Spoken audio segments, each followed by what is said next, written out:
오늘 이제 언론중재법과 관련해서 뭐 여러 질의가 있는데요. 장관님, 우리가 권력기관하면 입법, 사법, 행정기관을 얘기하지 않습니까? 언론도 제4부라고 얘기하지 않습니까? 예, 동의하고. 그 사부라는 의미는 뭘까요?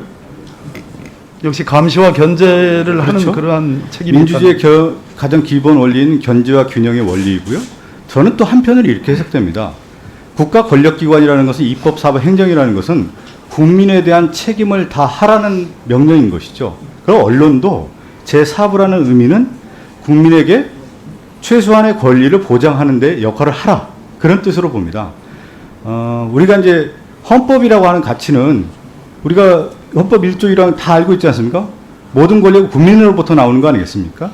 그리고 언론도 저는 역시 가장 중요한 것이 지금 이 시점에서 왜 검찰개혁과 언론개혁이 나왔을까? 이걸 생각해 보면 답이 나온다고 봅니다.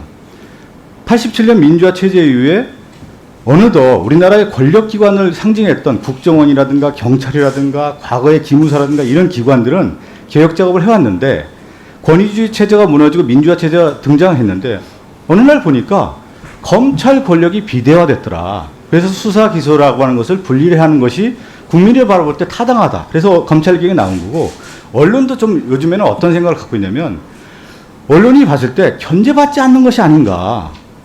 국민들 입장에서 봤을 때 그러면 책임을 다하기 위해서 견제할 수 있는 제도적 기반도 필요하다라고 하는 것이 지금 시점에서 국민의 시각인 것 같습니다. 그리고 저는 이제 그 권력기관을 얘기를 했는데 결국은 권력이라고 하는 것은 국민의 눈높이에 맞춰야 되는 겁니다. 수요자 중심이어야 되고요. 언론도 결국은 최종 국민의 인권을 보호하는 데 저는 맞춰져 있다.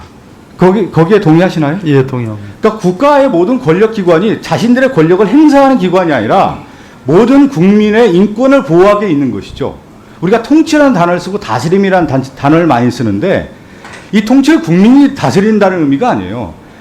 주권자인 국민에게 맞춰서 국가가 국민의 기본권, 인권을 보호하는 데 있어서의 권력기관을 다스리라, 통치한다 이런 의미거든요. 백성을 다스린다, 국민을 다스린다가 아니라 국민의 인권은 기본권을 보호하기 위해서 국가기관의 자의적 권력 행사를 견제하고 균형을 맞춰서 최종 국민의 인권을 보호하는 데 있다는 거죠. 언론개혁도 마찬가지인 겁니다. 국민의 눈높이에 봤을 때 오늘날 언론이 견제받지 않는 권력 아닌가에 대한 이 인정을 하기 때문에 언론개혁이 지금까지 등장했다고 봅니다. 여기에 대한 생각은 좀 장관이 어떻게 생각하시나요? 글쎄요, 뭐 제가 우리 권성동 의원님하고 대화를 나누면서 조금 격앙이 됐었는데요. 예, 예. 박성준 의원님 오랜 동안 언론인으로서 활동해 오셨지 않습니까? 네네. 예, 그 고견에 깊은 공감을 갖고 있습니다. 그리고 요즘 이제 이 언론중재법 관련해서 이제 헌법 얘기도 많이 하는데요.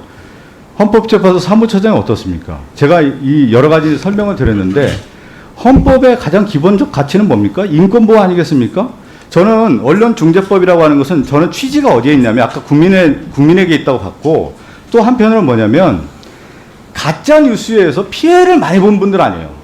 이 분들을 어떻게 할 거냐? 지금에 있는 법체계 안에서 충분히 보호받지 못했기 때문에 그러면 제도적인 기반을 하나 만들어야 되고 또 하나 지금 언론의 환경이 많이 바뀌었습니다.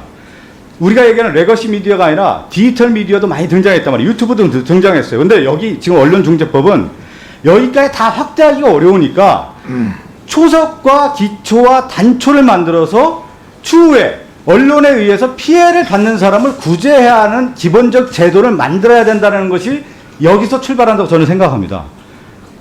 지금 어떻게 생각하시나요? 저는 이제 언론이 제가 얘기하는 기본권에 대한 측면, 인권에 대한 측면에서 좀 바라봐야 된다. 가짜뉴스 피해에 의한 구제를 측면을 가지고 이 부분을 바라봐야 된다는 겁니다. 네. 뭐 지금 지적하시는 것은 저희 헌법 21조 4항. 예. 그러니까 21조 1항에서는 언론의 자유를 원칙으로 하고 있고 21조 4항에서는 언론의 자유의 한계 그리고 그로 인한 손해를 끼쳤을 경우에는 그 책임을 지도록 되어 있지 않습니까?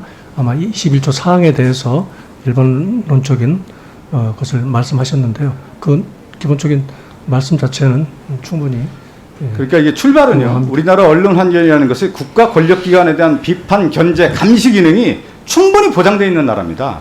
여기 상황에서 언론의 자유를 인정한 가운데 국민이 피해를 봤을 경우에 어떻게 보호하고 구제할 것이냐에 대한 법적 기반이 언론중재법이다. 여기서 출발을 하면 저는 답이 나온다고 봅니다. 네.